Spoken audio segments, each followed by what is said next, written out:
Okay, folks, it's your buddy Mike Messier. Just saw The Iron Claw. I'm leaving the movie theater. And so, should you see it? Should you not? Well, I think if you're a pro wrestling fan of any age, yeah, you should.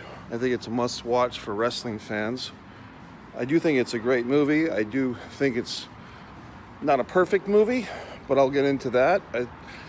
I don't know if I'd give it the title of greatest pro wrestling movie of all time. I think that's still reserved for the wrestler Mickey Rourke. However, this might be a strong number 2, and the rankings could change at any time.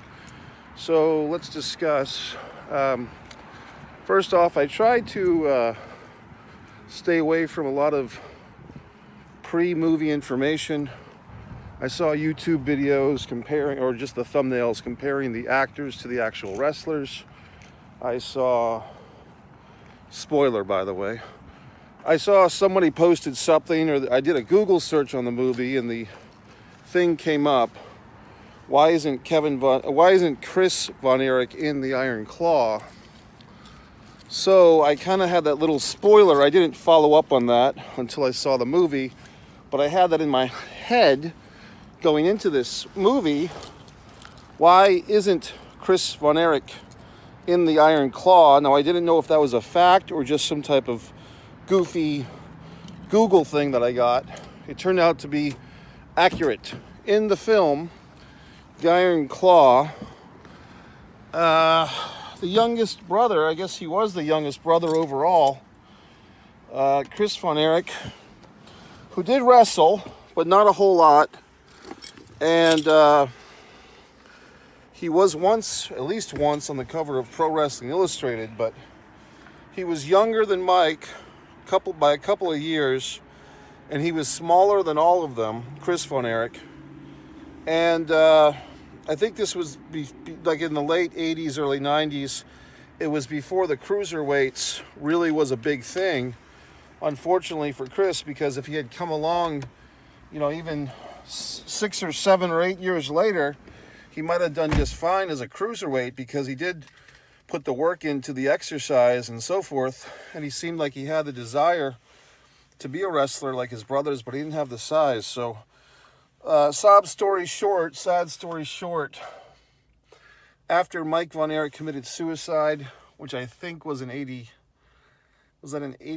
or 88, Chris committed suicide, I want to say in 89 or 90, maybe 91. And Carrie was the final suicide in February of 93. Interestingly enough, just like a week before or after Andre the Giant died. I know that Carrie and Andre died within a week or two of each other. Unbelievable that Andre, just as a side note, was like 45 years old when he passed away. So about this movie, I guess I'll give the negative first. And there's not a whole lot of negative, but there is some. I feel that if you are a non-wrestling fan, or even if you're a pro wrestling fan that's not entirely familiar with this legend, the story of the Von Erichs, the tragedy, the triumphs, you might get a little bit lost. And I think it was, as a filmmaker myself, not on the level of finances of these guys who made this thing, A24. Maxwell Jacob Friedman, by the way, is executive producer. Good job, Max. But one of the executive producers. I think, spoilers, the time lapse of basically Kerry Von Erich winning the World Heavyweight title, the NWA World Heavyweight title, then he's looking at the belt at the house. He says to Kevin, I think I'm going to go for a ride or something. We kind of cut to, him on his motorcycle going for a ride. Then the next thing you know, he's waking up in the morning, and he's got a big scar on his shoulder, and he's getting a pair of crutches, and he hobbles to the kitchen, and we see that he's missing a foot. And basically, they abridged from May of 84 to October of 86, which is 2.5 years. And you don't see the fact that Kerry, didn't hold the world title for very long because the promoters really didn't trust him. You don't see that they actually in that span of time. Somewhere in there, in '86, World Class Championship Wrestling seceded from the NWA. Yes, I know that's wrestling, but it's still a prominent thing. You don't see the complications that led to Kerry's foot being amputated, the fact that he had this motorcycle accident. Still, people don't have the story straight, exactly what happened. I wasn't there, but did he lose the foot the night of the accident? Most stories seem to think not. They think that there was complications because Kerry either walked on a bad foot in the actual hospital, or he had that one-off match with Brian Adidas at the Sportatorium when he was far too early to come back, and he re-aggravated the foot, and then they had to amputate after he had that one kind of, half comeback match.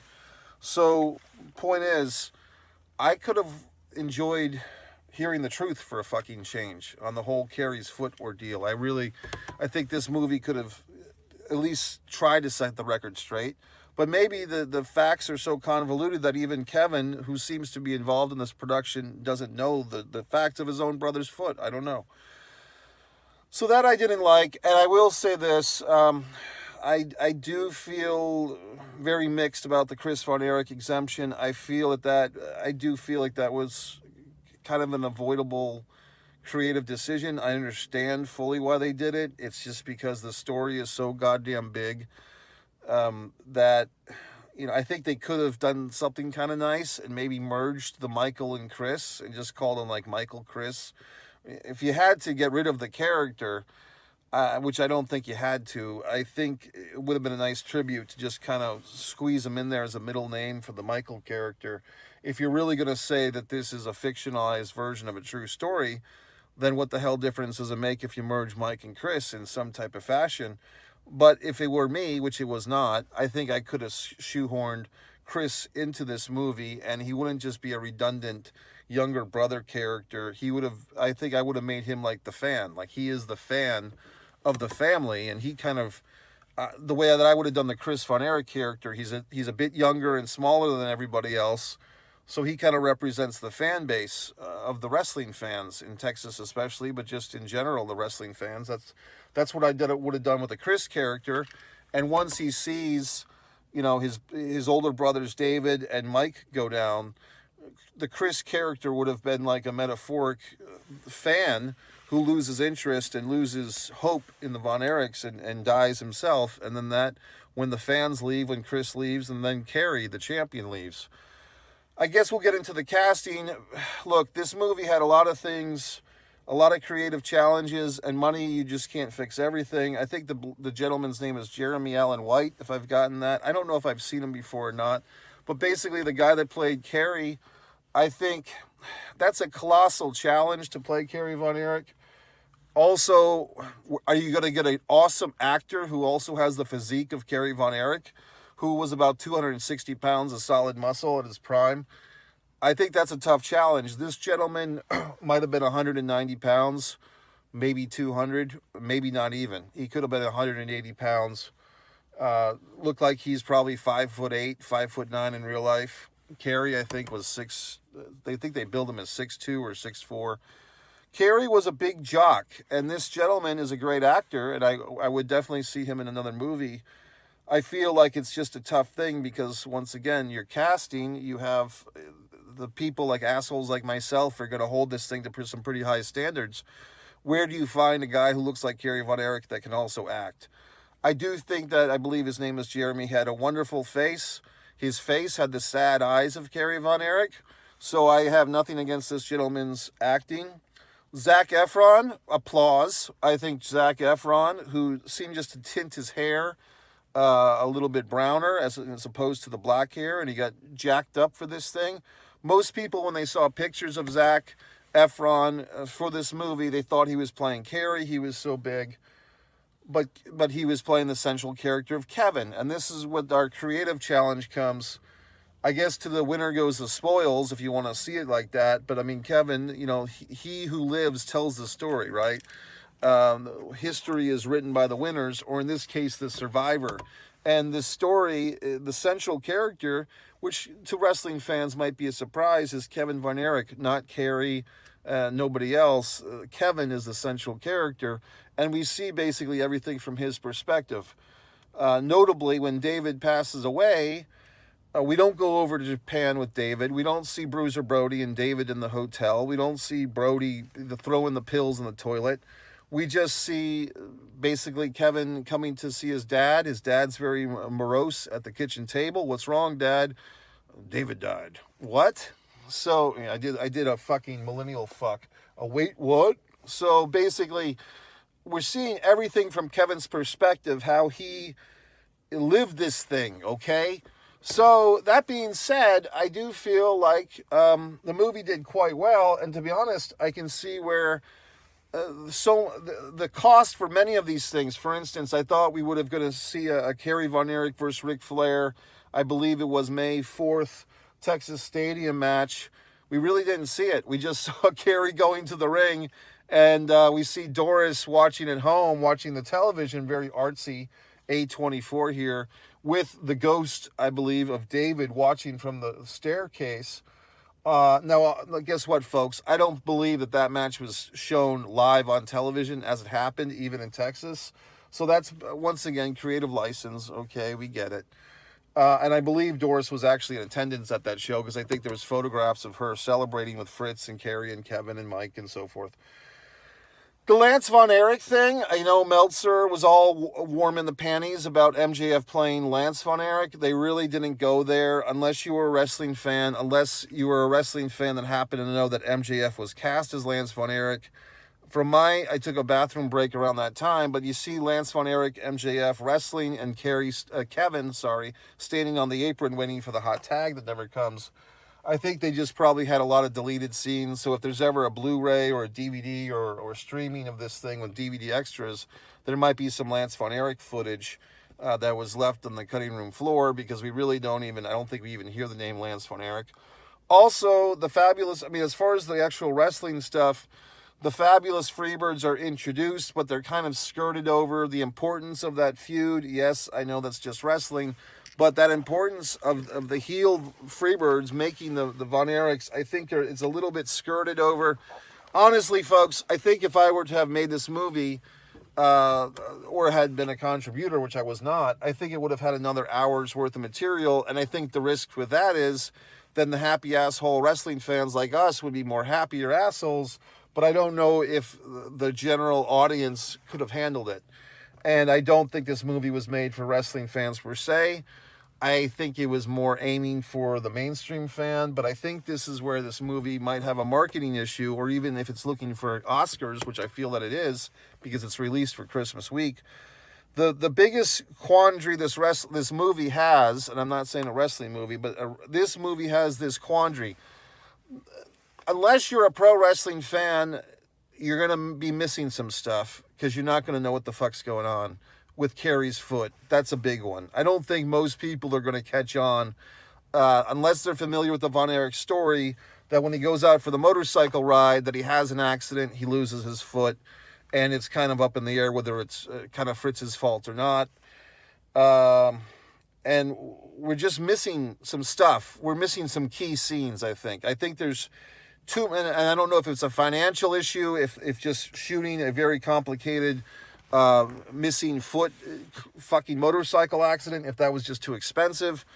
But I do feel like we could have spent 10 minutes registering that. I feel like we kind of missed out. If they filmed it and didn't put in the movie, or in this version of it at least, I think that's kind of a shame. I think some people, you might lose some fucking people. I'm just telling you. And I think for the hardcore wrestling fan like myself, they're going to say, you shoulda, you shoulda, you shoulda, you shoulda. You're never going to hear the fucking end of it. That all being said, it's an awesome movie. It really is. And I give credit to Zac Efron. I'm not against Zac Efron. I have no hashtag for Zac Efron either way. But I definitely feel that this is the best fucking Zac Efron acting or movie I've seen. So applause, Zac. I think, as far as like oh my God, the Ric Flair thing, mixed feelings. I think the guy who played Ric Flair did his absolute best. I think he had fun with it. I just feel that Flair character, he's kind of taking stuff from like the 82 Flair with the fucking sport coat, into the 85, 86 Flair, and then like kind of the 98 Flair, where he's like taking off, he's taking off his shoe. It was kind of all over the place, and the guy had a really kind of bizarro Flair look. I think that's a tough role to fill once again. I thought the guy did, I don't think he did bad. I just think I would have loved to have seen if they had auditioned other guys to play Flair. I don't know. Don't ask me who I would have cast instead. I would have, to be honest, I was hoping that my buddy there, Pillman Jr., would have applied for this thing on time, because I think he could have pulled off Flair, or somebody. Giff Garrison might have done a fucking good Flair. I don't know. I just don't know. Maybe MJF. I don't see why the fuck. Maybe they should have cast MJF as Flair. That might have been good. This guy looked more like an actor than a wrestler, but I thought he was all right. Interestingly, an NWA guy, Silas, I think is his name, did a pretty inspired Buddy Jack Roberts. Terry Bam Bam Gordy. I've seen that guy wrestle. He did a really nice Terry Gordy.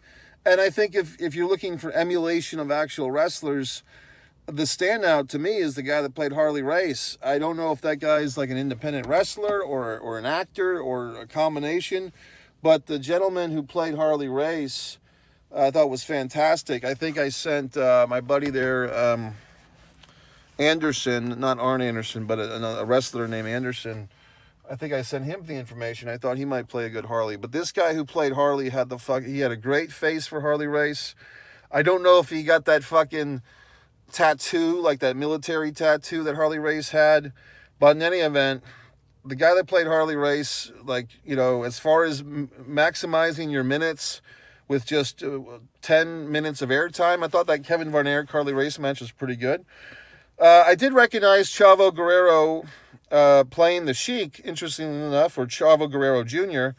I did pick up that he was trying to be the Sheik. And I don't know if Sheik, the original Detroit Sheik, was actually in Texas in 1979 or not.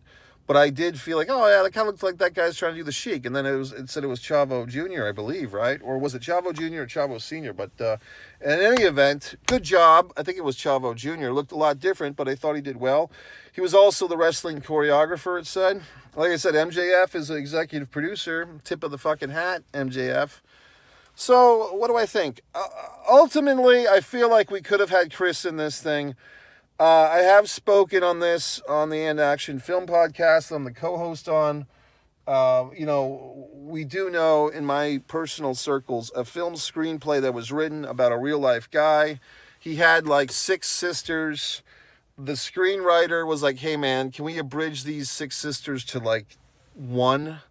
Because I could make a really strong supporting, this is just another story, but can I make these 6 sister characters 1? And the subject matter insisted on all 6 sisters, and the script became a fucking mess because of it. So I do understand the whole reason of eliminating another character of Chris, but as a wrestling fan, I kind of feel like that's how Chris's life was at. He was always being eliminated. He was always being forgotten. And now even in this movie, he's forgotten. So I feel like that's kind of the minor tragedy, or the tragedy of this movie is the real life Chris Von Erich felt ignored, overlooked, unimportant, and guess what? That's what this film tells us, that Chris was not really there. So I feel kind of shitty about it. Like I said, if you really want to get artsy-fartsy A24 films, BBC films, then you could have called the character Michael Chris Von Erich. You could have had a few elements of Chris's life thrown in the mix. Because Mike and Chris were very similar in the fact that they were both younger, both smaller, both stepping in these very heavy footsteps of their older brothers and father. So I think they could have done that artistically, and maybe assholes, but some other asshole would give you a fucking Joey's instant movie review where he said, why the fuck did they merge Mike and Chris Von Erich? So goddamn stupid. So anyway, folks, wrapping this goddamn thing up, I'm going to give this probably 4.5 out of 5, 4.25 out of 5 stars. If you're a wrestling fan, go see it. If you're not a wrestling fan, go see it. Somebody said it's the feel-bad movie of the season. I don't know about that. I feel pretty good about it. I'm just, as a longtime wrestling fan, we've been waiting for this one, and we got it. We always wanted a goddamn Von Erich movie. Now we got the Iron Claw. So I say they took a tough subject matter and did the very best they could. MikeMessier.com. Buy my books, Fight or Play Basketball, Distance from Avalon. One Man and a Camera Films to see my movie. Next time, cast me in the movie, okay? Mike